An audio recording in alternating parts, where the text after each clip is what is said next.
भगत सिंह का जन्म 27 सितंबर 1907 को लायलपुर जिले के बंगा में हुआ था, जो अब पाकिस्तान में है। उस समय उनके चाचा अजीत सिंह और श्वान सिंह भारत की आजादी में अपना सहयोग दे रहे थे।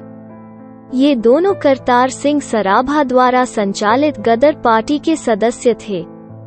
भगत सिंह पर इन दोनों का गहरा प्रभाव पड़ा था, इसलिए ये बचपन से ही अंग्रेजों से घृणा करने लगे थे। भगत सिंह करतार सिंह सराभा और लाला लाजपत राय से अत्यधिक प्रभावित थे। 13 अप्रैल 1919 को जलियांवाला बाग हत्याकांड ने भगत सिंह के बाल मन पर बड़ा गहरा प्रभाव डाला। लाहौर के नेशनल कॉलेज की पढ़ाई छोड़कर भगत सिंह ने 1920 में भगत सिंह महात्मा गांधी द्वारा चलाए जा रहे अहिंसा आंदोलन में भाग लेने लगे, जिसमें गांधी जी विदेशी सम्मानों का बहिष्कार कर रहे थे। 14 वर्ष की आयु में ही भगत सिंह ने सरकारी स्कूलों की पुस्तकें और कपड़े जला दिए। इसके बाद इनके पोस्टर गांवों में छपने लगे। भगत सिंह पहले महात्मा गांधी द्वारा चलाए जा रहे आंदोलन और भारतीय नेशनल कॉन्फ्रेंस के सदस्य थे। 1921 में जब चौरा चौरा हत्याकांड के बाद गांधी जी ने किसानों का साथ नहीं दिया तो भगत सिंह पर उसका गहरा प्रभाव पड़ा। उसके बाद चंद्रशेखर आजाद के नेतृत्व में गठित हुई गदर दल के हिस्सा बन गए। उन्होंने चंद्रशेखर आजाद के साथ मिलकर अंग्रेजों के खिलाफ आंदोलन शुरू कर दिया। 9 अगस्त 1925 को शाहजहांपुर से लखनऊ के लिए चली 8 नंबर डाउन पैसेंजर से काकोरी नामक छोटे से स्टेशन पर सरकारी खजाने को लूट लिया गया।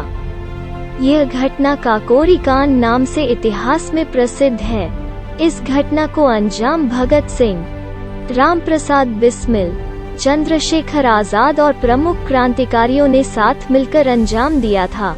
काकोरी कांड के बाद अंग्रेजों ने हिंदुस्तान रिपब्लिक एसोसिएशन के क्रांतिकारियों की धरपकड़ तेज कर दी और जगह जगह अपने एजेंट्स बहाल कर दिए। भगत सिंह और सुखदेव लाहौर पहुंच गए।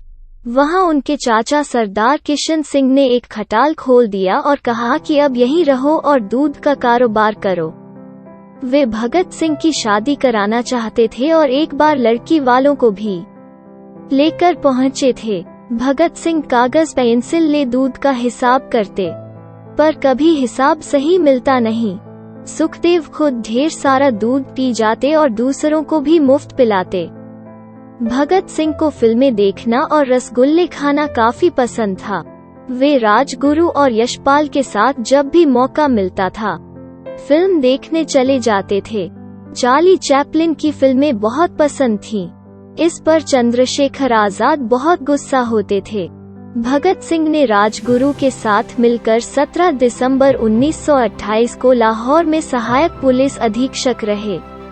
अंग्रेज अफसर जेपी सैंडर्स को मारा था। इसमें चंद्रशेखर आजाद ने उनकी पूरी सहायता की थी। क्रांतिकारी साथी बटुकेश्वर दत्त के साथ मिलकर भगत सिंह ने अलीपुर रोड दिल्ली स्थित ब्रिटिश भारत की तत्कालीन सेंट्रल असेंबली के सभागार में 8 अप्रैल 1929 को अंग्रेज सरकार को जगाने के लिए बम और पर्चे फेंके थे। भगत सिंह क्रांतिकारी देशभक्त ही नहीं बल्कि एक अध्ययनशील विचारक, कलम के धनी, दार्शनिक, चिंतक, लेखक, पत्रकार और महान मनुष्य थे। उन्होंने 23 वर्ष की छो आयु में फ्रांस, आयरलैंड और रूस की क्रांति का विशद अध्ययन किया था। हिंदी, उर्दू, अंग्रेजी, संस्कृत, पंजाबी, बंगला और आयरिश भाषा के मर्मज्ञ चिंतक और विचारक भगत सिंह भारत में समाजवाद के पहले व्याख्याता थे। भगत सिंह अच्छे वक्ता, पाठक और लेखक भी थे। उन्होंने अकाली और कीर्ति 2 अखबारों का संपादन भी किया। जेल में भगत सिंह ने करीब 2 साल रहे। इस दौरान वे लेख लिखकर अपने क्रांतिकारी विचार व्यक्त करते रहे। जेल में रहते हुए उनका अध्ययन बराबर जारी रहा। उस दौरान उनके लिखे गए लेख व परिवार को लिखे गए पत्र आज भी उनके विचारों के दर्पण हैं। अपने लेखों में उन्होंने कई तरह से पूंजीपतियों को अपना शत्रु बताया है। उन्होंने लिखा कि मजदूरों का शोषण करने वाला चाहे एक भारतीय ही क्यों न हो, वो उनका शत्रु है। उन्होंने जेल में अंग्रेजी में एक लेख भी लिखा जिसका शीर्षक था, मैं नास्तिक क्यों हूँ। जेल में भगत सिंह व उनके साथियों ने 64 दिनों तक भूख हड़ताल की। उनके एक साथी यतीन्द्र नाथ दास ने तो भूख हड़ताल में अपने प्राण ही त्याग दिए थे।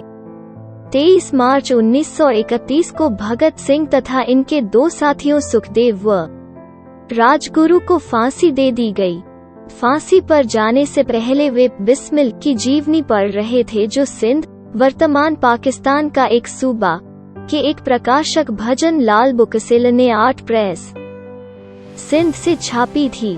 पाकिस्तान में शहीद भगत सिंह के नाम पर चौराहे का नाम रखे जाने पर खूब बवाल मचा था। लाहौर प्रशासन ने ऐलान किया था कि मशहूर शादमान चौक का नाम बदलकर भगत सिंह चौक किया जाएगा। फैसले के बाद प्रशासन को चौतरफा विरोध झेलना पड़ा था।